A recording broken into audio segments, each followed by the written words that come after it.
Lekcja pod tytułem Funkcja liniowa zadania. Przerobimy na tej lekcji 9 typowych zadań, jakie możesz znaleźć w swoim podręczniku albo zbiorze zadań dotyczących funkcji liniowej. Zaczynamy. Zadanie pierwsze. W tym zadaniu musimy policzyć punkt przecięcia wykresu dwóch funkcji liniowych albo i większej liczby funkcji liniowych. Ale tak naprawdę musimy umieć to zrobić dla dwóch funkcji. Jeżeli ich jest więcej, to zobaczysz, że to nic nie utrudnia. No i teraz zasada jest taka, jeżeli mamy dwie funkcje, tutaj taki ogólny zapis zrobiłem, funkcja f i funkcja g, to musimy po prostu zapisać układ równań i obliczyć x i y z tego układu równań. Rozwiązywanie układów równań tu się kłania. Obliczony wynik to są współrzędne tego punktu przecięcia. A teraz zróbmy to sobie na jakimś konkretnym przykładzie. Wezmę sobie takie dwie funkcje. Funkcję f od x, niech ona będzie równa na przykład minus 3x dodać 4.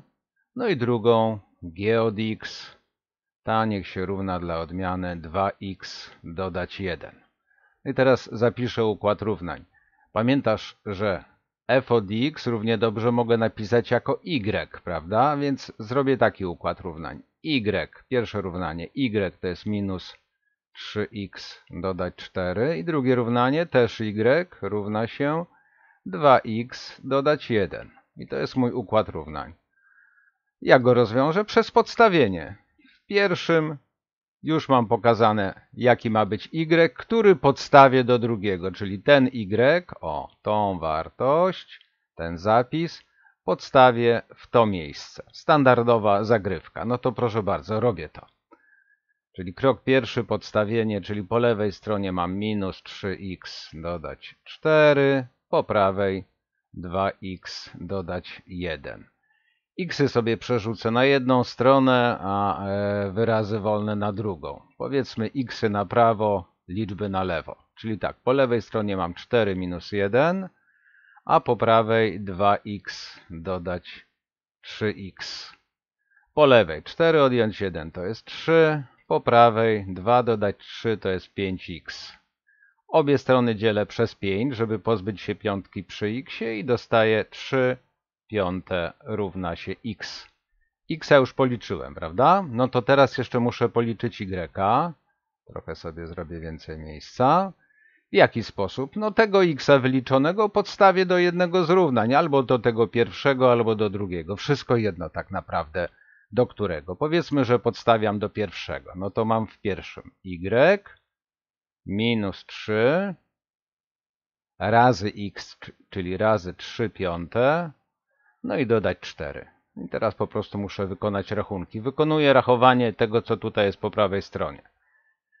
Minus 3 razy 3 piąte to mamy minus 9 piątych. Dodać 4. No to jak to jest? Pokażę Ci, zamienię najpierw kolejnością. Zapiszę to w ten sposób, żeby było łatwiej obserwować. Czyli 4 odjąć minus 9 piątych. Odejmowanie jest bardziej intuicyjne w tym wypadku. Czwórkę zamieniam na 20 piątych minus 9 piątych. I co dostaję? No odejmuję oczywiście ułamki o tym samym mianowniku, czyli dostaję 11 piątych. To jest równe 2 i 1 piąta. I w ten sposób mam też y, czyli mój y jest równy 2 i 1 piąta. Mam policzone x i y, czyli współrzędne punktu przecięcia. X, y są następujące. X 3 piąte, a y 2 i 1 piąta. Zadanie jest w zasadzie rozwiązane i na tym można to zostawić w tej postaci, ale można też zrobić wykres i pokazać, w którym to jest miejscu. Ja już zrobiłem taki wykres, pokażę Ci. O, proszę bardzo, mam wykres i to jest ten punkt. Ten punkt, który policzyliśmy, to jest właśnie ten punkt, o tych współrzędnych. Oczywiście w większości wypadków tych wykresów tak naprawdę w zadaniach nie musisz robić, wystarczy policzyć te współrzędne. Jeszcze dwie drobne uwagi. Popatrz, o czym już wiemy z lekcji teoretycznej, czyli z mojej lekcji funkcja liniowa teoria. Doskonale tam wiesz po tej lekcji, że jeżeli mamy kilka funkcji, które, nawet 3, ja tutaj wypisałem, f od x, g od x, h od x, które mają ten sam wyraz wolny b, to wtedy one się przecinają w punkcie o następujących współrzędnych 0b. Więc jak masz takie zadanie, gdzie widzisz, że b jest to samo, to nie trzeba żadnego układu równań rozwiązywać. Po prostu mówisz, że rozwiązaniem jest punkt 0b i koniec.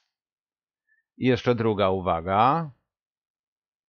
Jeżeli mamy zadanie, gdzie musisz policzyć punkt przecięcia kilku funkcji, no tutaj znowu f od x, czarna, pomarańczowa g od x i zielona h od x, to rozwiązujesz to tą metodą, której cię nauczyłem, dla dwóch wybranych funkcji, wszystko jedno dla których. No na przykład dla pary f od x i g od x podajesz współrzędne punktu przecięcia, jakiś tam x, y, który ci wyjdzie i on też jest współrzędną dla funkcji g, dla funkcji h, czy jakiejkolwiek innej, i od x, h, z od x i tak dalej.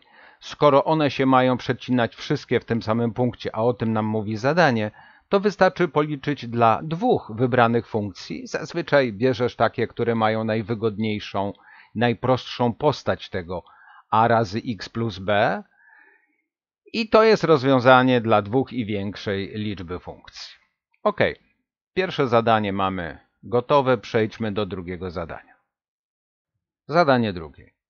Tutaj musimy znaleźć wzór na funkcję liniową, kiedy znamy współrzędne dwóch punktów z jej wykresu. No powiedzmy, że to są takie współrzędne, jakie tutaj pokazałem. Punkt A i punkt B. O, te dwa punkty znamy. Wiemy, że funkcja liniowa na pewno przez nie przechodzi, tylko musimy poznać wzór na tą funkcję liniową. To znaczy co? Czego my nie wiemy? Nie wiemy, jakie jest A i nie wiemy, jakie jest B. To musimy wyliczyć. Nic prostszego. Popatrz, skoro mamy ten punkt A, no to wiemy, że pierwsza liczba to jest współrzędna x, druga y. To samo w punkcie B. Pierwsza to jest x, a druga y, prawda? No to teraz ułożymy sobie, biorąc pod uwagę ten zapis, ułożymy sobie układ równań. Dla pierwszego punktu y jest równe 3, no to zamiast zapisywać y piszę 3 równa się a razy i teraz x, a x to jest 1, dodać b. A teraz dla drugiego punktu wypisuję y równe 7, czyli 7 równa się a razy x jest równe 3, dodać b. I to jest mój układ równań. I teraz po prostu jest to układ równań z dwoma niewiadomymi. Tym razem one się nazywają a, b. Trzeba to rozwiązać. Nic tutaj, że tak powiem, nowego nie ma. Zwykły układ równań z dwiema niewiadomymi. Ja go troszeczkę inaczej zapiszę tylko, żeby było to bardziej czytelne. Tu mamy po prostu a, no bo a razy 1 to jest a plus b, a w drugim mamy takiej kolejności, do której jesteśmy bardziej przyzwyczajeni, czyli najpierw liczba, a później symbol. 3a plus b. No i ten układ równań rozwiążę sobie przez podstawienie. No może wezmę tak, z pierwszego sobie policzę b, czyli mam b równa się 3 minus a. I teraz to b podstawię do drugiego równania. No to podstawiam, proszę bardzo. Po lewej stronie jest 7, 3a, dodać, a teraz w nawiasie 3 minus a. Podstawiłem. Czyli co jest? Po lewej 7 zostaje, a po prawej mam 3a, opuszczam nawias, dodać 3, no i minus a. Co dalej? Strzałeczka, czyli idę dalej, kolejny krok. Po lewej 7 zostaje, po prawej mam 3a, odjąć a to zostaje mi 2a i oczywiście dodać 3. Przechodzę do nowego wiersza. Przerzucę trójkę na lewą stronę, czyli mam 7 odjąć 3 równa się 2a. Idę dalej. 7 odjąć 3 to jest 4 i to się równa 2a.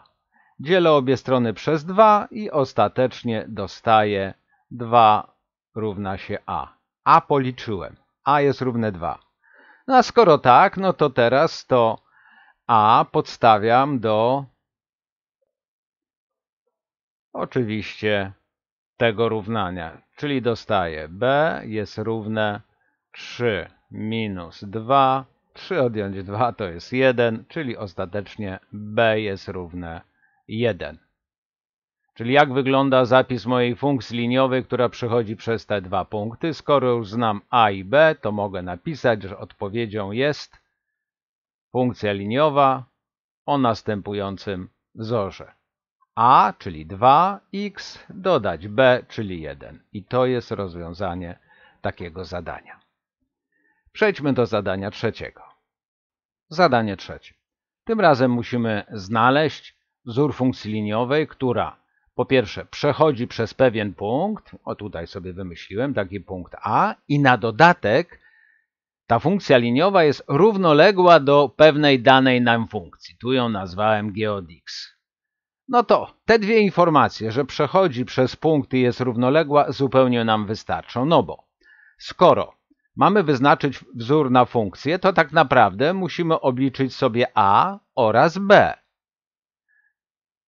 Przechodzi przez punkt, ten, który tutaj mamy. Pamiętasz te współrzędne, w moim wypadku 2 i 5. Dwójka oznacza współrzędną x-ową, a piątka oznacza współrzędną y-ową. Więc posiłkować się będę tym zapisem na funkcję, no bo one są równoważne, prawda? Więc teraz, skoro przechodzi przez ten punkt, to mogę zapisać zamiast y równa się ax plus b, pod y podstawiam piątkę, piszę a, pod x podstawiam dwójkę plus b. Na pewno takie równanie jest spełnione, skoro przechodzi przez ten punkt a. Tylko nadal nie znamy a oraz b. Tylko jeszcze to ładniej zapiszę. 5 równa się 2a. Po prostu zamieniam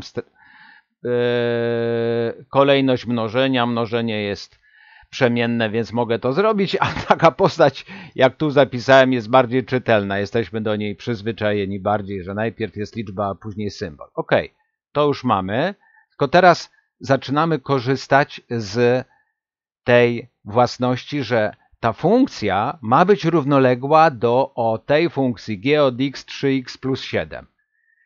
Z lekcji funkcja liniowa teoria, która jest w innym moim filmie, dowiedziałeś się lub dowiedziałaś, że jeżeli dwie funkcje liniowe są do siebie równoległe, to mają ten sam współczynnik kierunkowy a.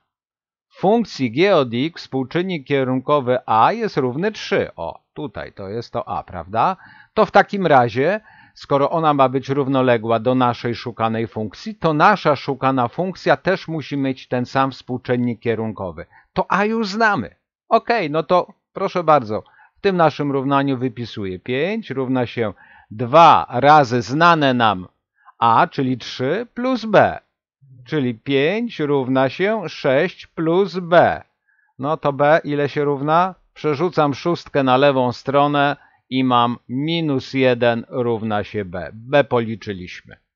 A znamy, b znamy. Możemy wypisać wzór na naszą funkcję. Nasza szukana funkcja f od x to jest a, czyli 3x, dodać b, czyli minus 1. I to jest odpowiedź do takiego zadania. Przejdźmy do kolejnego. Zadanie czwarte. Musimy wyznaczyć argument, czyli musimy obliczyć x-a, dla którego jakaś dana nam funkcja liniowa, ja taką sobie wymyśliłem, minus 3x plus 5, przyjmuje wartość określoną w treści zadania. Ja sobie wymyśliłem y równe minus 4. No nic prostszego. Pamiętasz, że taki zapis, że f od x równa się ax plus b, równie dobrze możemy zapisać jako y równa się ax plus b. No i teraz do tej postaci podstawiamy y. No i oczywiście a oraz b. U nas a jest równe minus 3, b jest równe 5. No to podstawiajmy. Y to jest minus 4, a jest równe minus 3, czyli minus 3x. dodać 5. Trzeba policzyć x. Zwykłe równanie. Od obu stron odejmuję 5, czyli po lewej mam minus 4 minus 5. Po prawej zostaje mi po odjęciu 5 minus 3x. Czyli po lewej mam minus 9 równa się minus 3x. Obie strony dzielę przez minus 3 i po lewej otrzymuję 3, a po prawej x. I to jest moje rozwiązanie. Czyli dla argumentu równego 3 funkcja przyjmuje wartość y równe minus 4. Po prostu zwykłe równanie tutaj rozwiązaliśmy. Przejdźmy do następnego zadania. Zadanie 5. Tym razem mamy daną funkcję liniową jakimś wzorem. U mnie to jest 1/2 x minus 1 i musimy wyznaczyć argumenty, czyli xy, dla których wartości funkcji są, czyli y są większe od 2. Ogólna postać funkcji, można ją zapisać tak, f od x równe ax plus b, ale tutaj wygodnie będzie tą drugą postać, czyli y równa się ax plus b. W naszym wypadku to jest y równa się 1/2 x minus 1. To jest nasz punkt wyjściowy. No i teraz zadanie mówi, jakie są xy, jakie są xy, znak zapytania. Jeżeli y, czyli wartości mają być większe od 2, no to ten zapis mogę zapisać coś takiego, że prawa strona ma być większa od 2, y mają być większe od 2, stąd o ten znak większości. Teraz po prostu rozwiązuję nierówność. No to rozwiązujemy. Najpierw do obu stron dodaję 1, czyli po lewej stronie dostanę 3, po prawej zostanie 1/2 x. Teraz obie strony pomnożę przez 2, żeby się skróciło z tą dwójką. Po lewej stronie mam 6, a po prawej stronie zostaje x. I to jest koniec. Czyli dla xów większych od 6 wartości są większe od 2. Dla xów takich, jak tutaj wyliczyliśmy. Zwykłe obliczanie, rozwiązywanie nierówności. Przejdźmy do następnego zadania. Zadanie 6.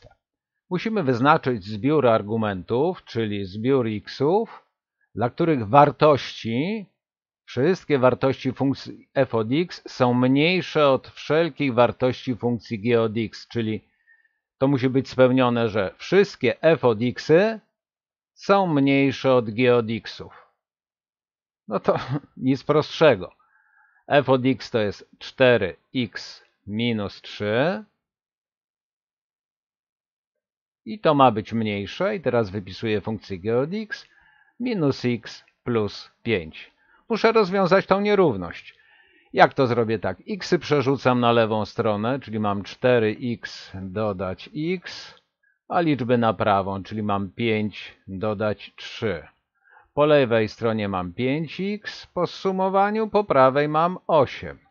Dzielę obie strony przez 5, czyli po lewej stronie dostaję x, a po prawej 8/5. No, co można zapisać elegancko jako 1,3. Dla takich xów, czyli dla xów mniejszych od 1,3, wartości, wszystkie wartości f od x będą mniejsze od g od x. Czyli xy muszą być mniejsze od 1,3, co zapisujemy w ten sposób, że to są takie xy, które należą do zbioru od minus nieskończoności do 1,3 lub 8/5, jak wolisz, to jest to samo.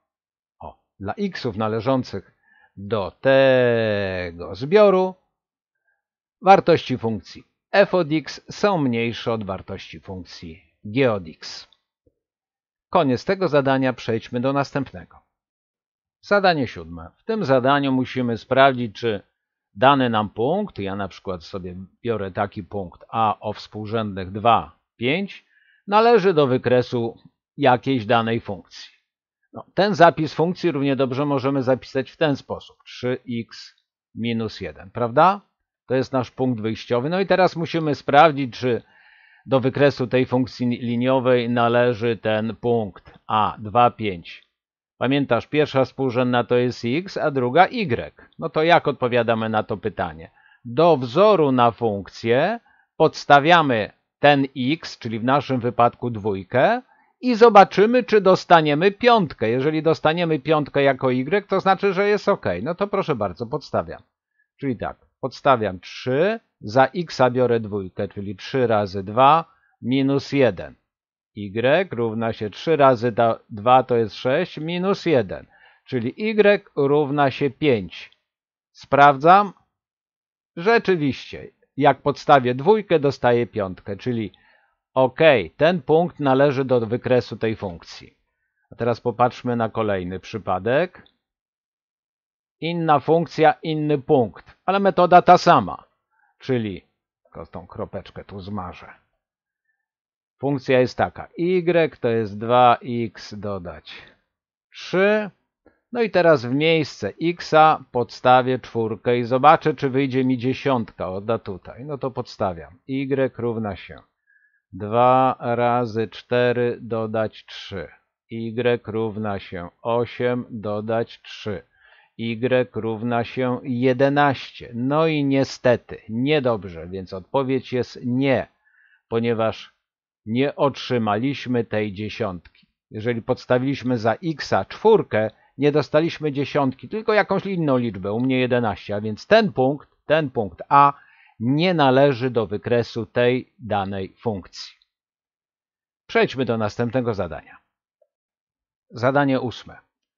Czasami musimy sprawdzić, czy pewne dane nam punkty, tutaj wziąłem sobie takie 3 punkty, A, B oraz C, może być ich więcej, czy one są współliniowe. Co to znaczy, że są współliniowe? To znaczy, że leżą na tej samej prostej. Jak to robimy? Już wiesz.